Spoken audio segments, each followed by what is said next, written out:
What's going on, guys? It's your boy Ant, GuyMade32 on Instagram, and from the good people over at ScreenCrush, today we got the House of the Dragon Episode 5 breakdown. Let's go!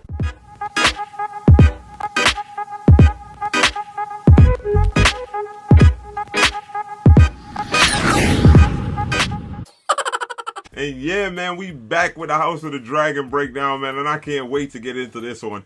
There's so many things that we need to talk about. There's so many details that I'm sure I missed because I was so, just enthralled in the episode and attached to the characters and just, going on with their words.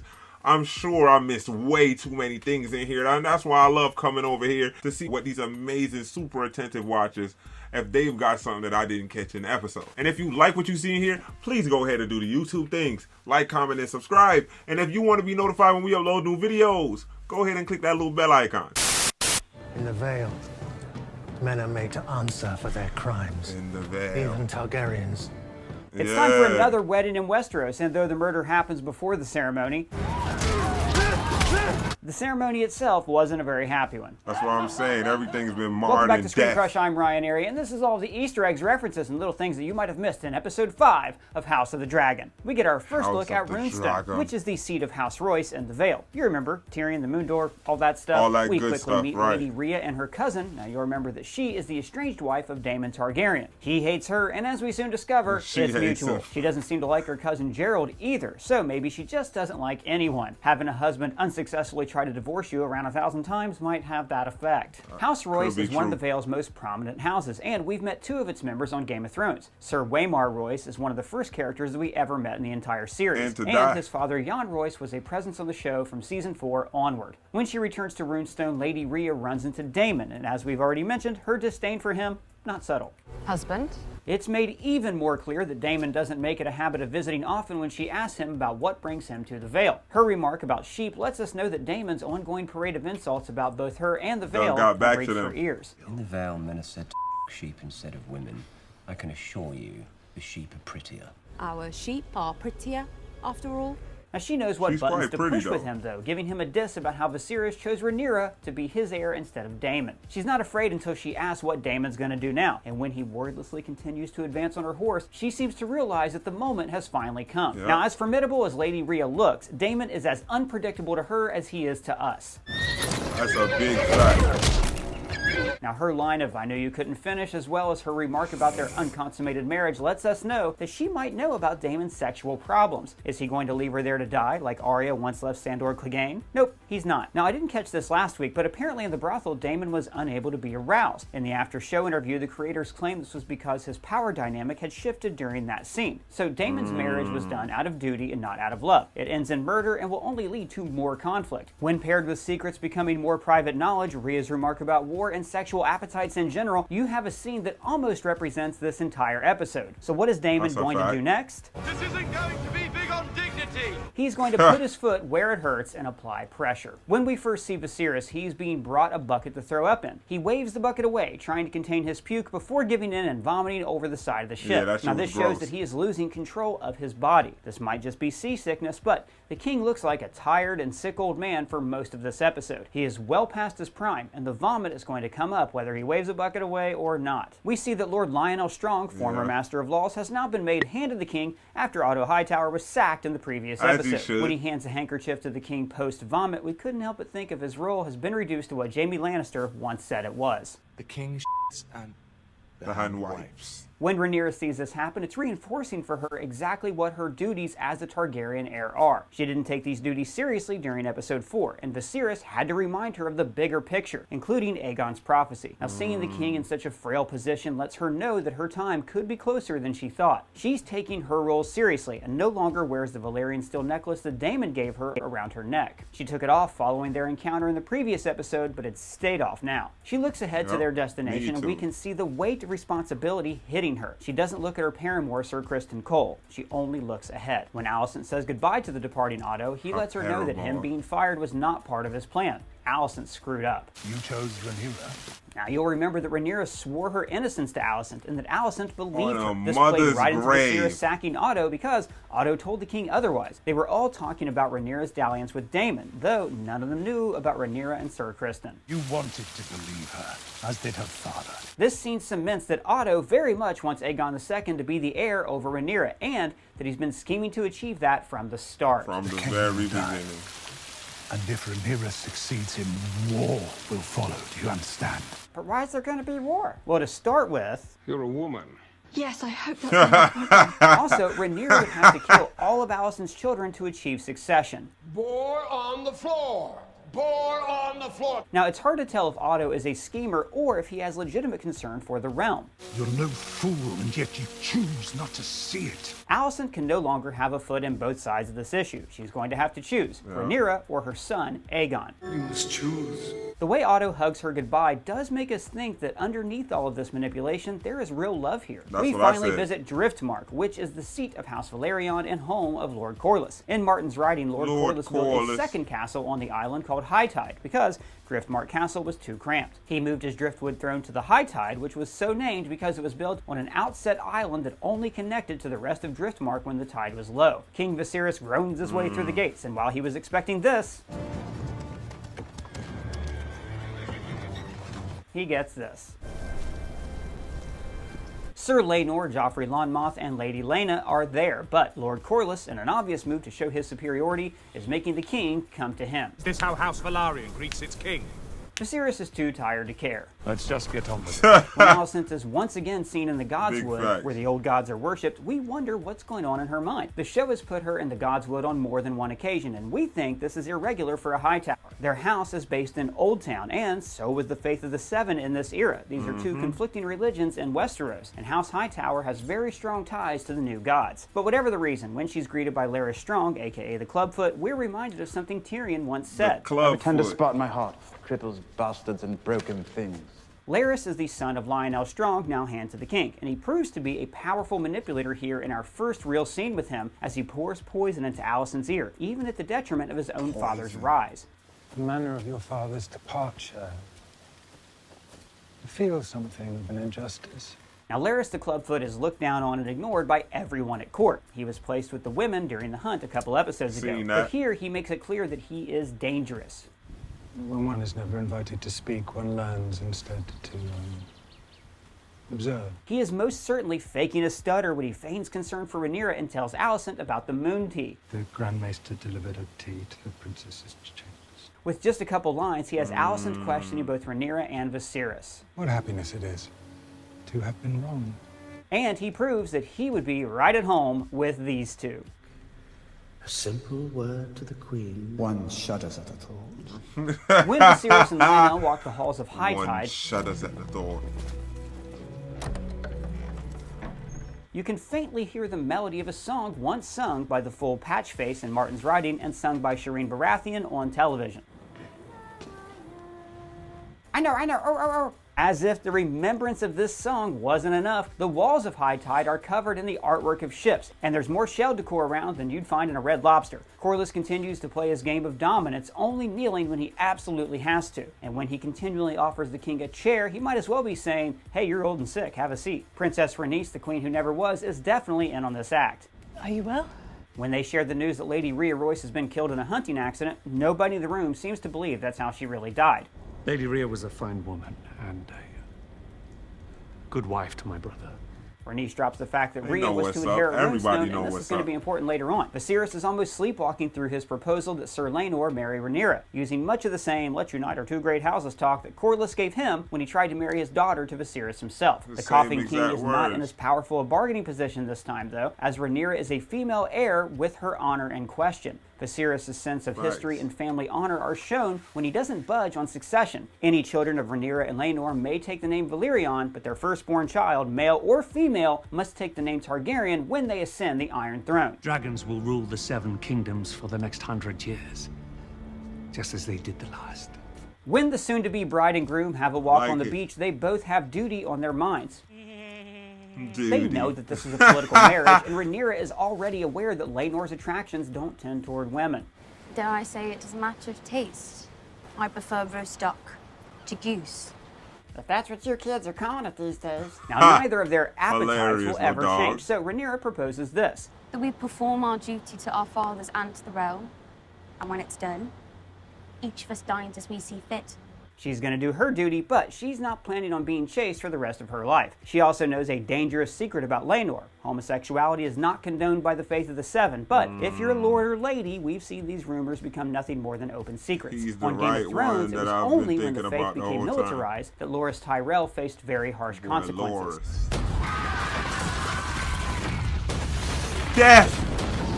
When Corlys looks at the Mask of the Crab Feeder, he probably thinks that he's done far more for the realm than Viserys has. Even so, he's worried that he may have played a little too strong his hand with the king. Perhaps I overextended myself? Rhaenys using words like beg and undignified while physically washing the king off of her is a sign that she doesn't care what Viserys thinks. Both of them are fully aware of Laenor's appetites, though Corlys is kind of deluded about it. He's still young. He will outgrow it. Corlys is intent on putting his son in danger when he knows that Rhaenyra's entire claim will be challenged. But he does this, as he says, for justice. By all rights, you should be queen of the Seven Kingdoms. Big facts. Laenor is really in love with Joffrey Lonmouth, the one he was sparring with when the king arrived. He's not unhappy at all. Will you wear your crown today, Your Grace? You're a fool. And once upon a time, Renly Baratheon and Loras Tyrell were once this carefree with one another. How'd that work out again? Not very well. Death! Not great, Bob. No, especially since Joffrey is already talking about being Laenor's sworn protector and claims to know that Rhaenyra has a paramour of her own. He thinks that he's going to be Laenor's Criston Cole. That could work? It won't. When Criston talks to Rhaenyra on their way home, he's obviously caught feelings. He wants to flee to Essos with Rhaenyra in direct opposition to how Daenerys spent 6 seasons trying to return from Essos. He's a romantic, but he does not understand the true duty that Rhaenyra has been charged with. It's my duty to marry a nobleman from a great house, and Sir Laenor will make a fine husband. She's content for Criston to continue to be her personal sex puppet, but their dalliance has affected him far deeper than we thought, because he breaks down over breaking his Kingsguard vow of chastity. An oath of chastity. I've broken it. I thought if we were married, I might be able to restore it. I've ruined it. You're just ruining it. Look at my lips. You're ruining it. Ruining. Barely able to walk and falling over. Ruined it. Alicent looks ready to play the game. Sir Criston is bursting with self-hatred, so it's unfortunate that the Queen summons him in this vulnerable state. She isn't good with her own children. But Sir Criston proves to be one of the easiest marks on the show. He has no game to speak of at all. Alicent is asking him about Rhaenyra and Daemon, but Criston assumes otherwise and just blurts this out. It happened, Your Grace. The sin you allude to. I have committed it. Now, as Criston is confessing to her, the camera stays on Alicent, pushing in slowly. This is the key moment of this series. This is when Alicent decides where she stands. Battle lines have now been drawn that are going to have repercussions for decades. Alicent was looking for $1 and she found 20. She now knows that Rhaenyra lied to her. Her own dutiful marriage to Viserys is thrown into question, as is her entire friendship with Rhaenyra. The sacking of her father is still in her mind, and with House Targaryen pulling tricks like this, maybe it's time that she went back to her high tower roots. So Viserys' main hobby is creating this model of old Valyria, the high point for Targaryen society and maybe humanity in general. So the fact that he's staring at this model while questioning his legacy loads a lot of symbolism into this scene. We know exactly what he's thinking. Will he be remembered in the same breath as these old lords of old Valyria? And the symbol of the Grand Maester placing leeches on him is loaded as well, as both his position and his advisors have leeched the life and health right out of him. So Viserys basically gives up and fully accepts that his days are numbered. He drinks the milk of the poppy to help him sleep, and he's content to talk to Sir Lionel Strong about his legacy. Will I be remembered as a good king, Lionel? Your Grace? What will they say of me? You know, he's not Aegon the Conqueror, but he's not Aerys the Mad King. He's somewhere in between. Like James Buchanan. Yes, like James Buchanan. But songs like The Reigns of Castamere aren't written about men like that. He resigns himself to not knowing what history will say, and he drifts off to sleep as the scene fades away to clouds. This looks like he's dying, and well, frankly, he might as well be dead after this. Now, since we're able to celebrate a new Targaryen-Velaryon union for 7 days straight, it only makes sense that dragons fly in above the ships. It is not an occasion to miss, as spurned suitor Jason Lannister is there to represent Casterly Rock. Rock. The recently bereaved Gerald Royce is also present, and Lord Hobart Hightower is there to represent Old Town. It is telling that his brother Otto is nowhere in sight. Maybe his invitation got lost in the mail. Anyway, it's a party, and I want the whole family there. We're having a party? No.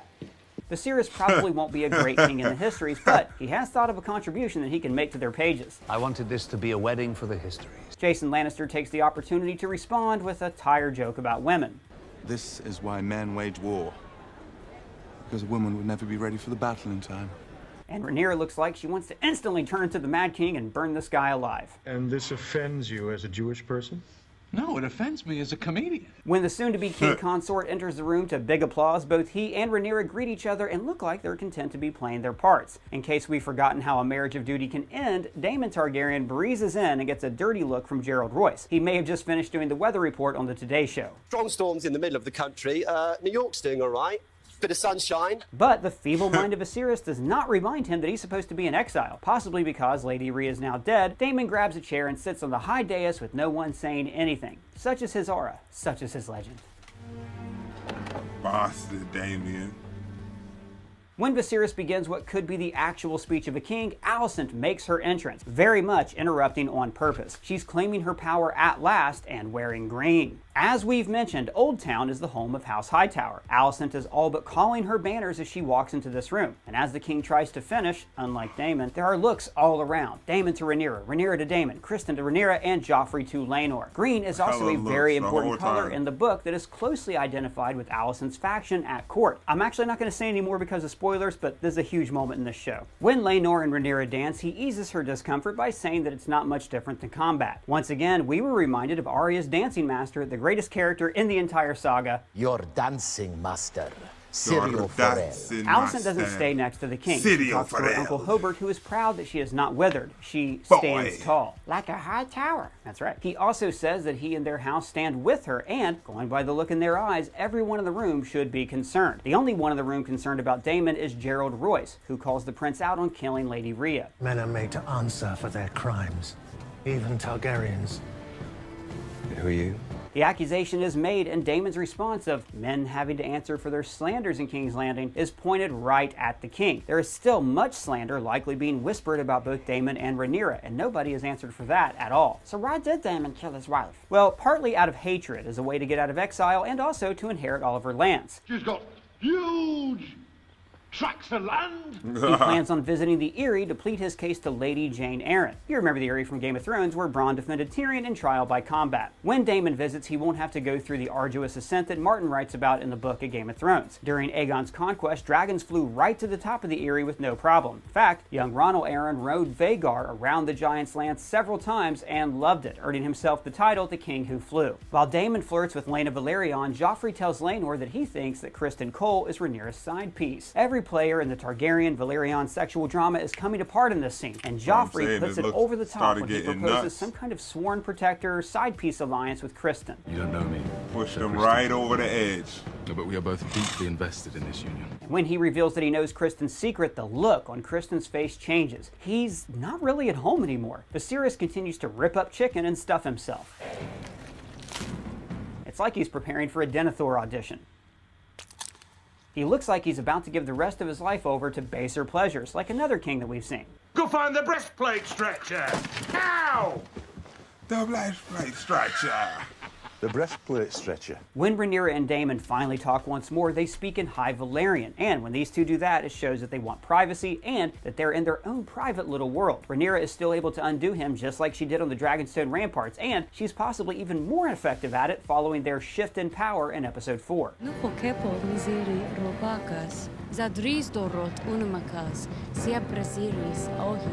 Viserys watches this intently, and his gaze is actually a representation of the duty that was passed down to Rhaenyra. Before Daemon can call her on any of this, Rhaenyra's other sexual interest, Criston Cole, completely snaps and beats Joffrey to death. Rhaenyra is lost in the fracas, and we can see Lionel Strong take quick advantage, giving his son Harwin the Breakbones a signal to grab the princess and get her out of potential danger. It becomes a brawl, and here's King Viserys ordering everyone to stop at once.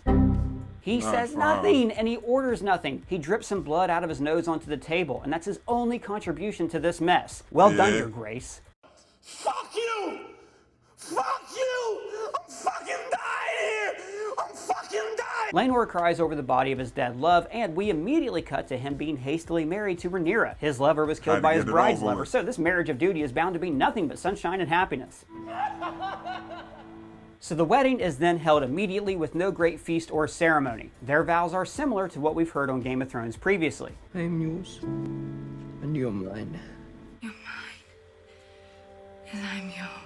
When Criston sheds himself of his white cloak and sword in the Godswood, he is stripping himself of his worldly trappings and preparing for death. He's about to stab himself, but Alicent decides to call his banners to her. After all, he's one of the only people who's been completely honest with her. So Criston, as if he felt this new danger to his entire dynasty, Viserys does what he's been waiting to do the entire season. Falls over. One of the mice on King's Landing laps up some blood on the floor, and this mouse is probably the only wedding guest that enjoyed the feast. All of these people will end up being chewed on by mice, vultures, and crows before the series is done. This mouse is just starting the first course, and mice and rats have appeared in this series before. In fact, King's Landing's lousy with them. You'll remember last episode that the rats were perched above Alicent's bed and on the skull of Velaryon the Dread. Both of these high places represent these women's duties to the realm. Alicent to create heirs, and Rhaenyra to lead the kingdom. But the mice, like the greedy lords of Westeros, are creeping in the shadows, ready to get fat on this conflict. So, the blood of the dragon has been spilled out of a sick dragon's nose. They probably are not going to write a song about that. Well, that's all the Easter eggs we found, but if you found any, let me know in the comments below or at me on Twitter. And if it's your first time here, please subscribe, smash that bell for alerts. For ScreenCrush, I'm Ryan Arey. See you next time, Ryan.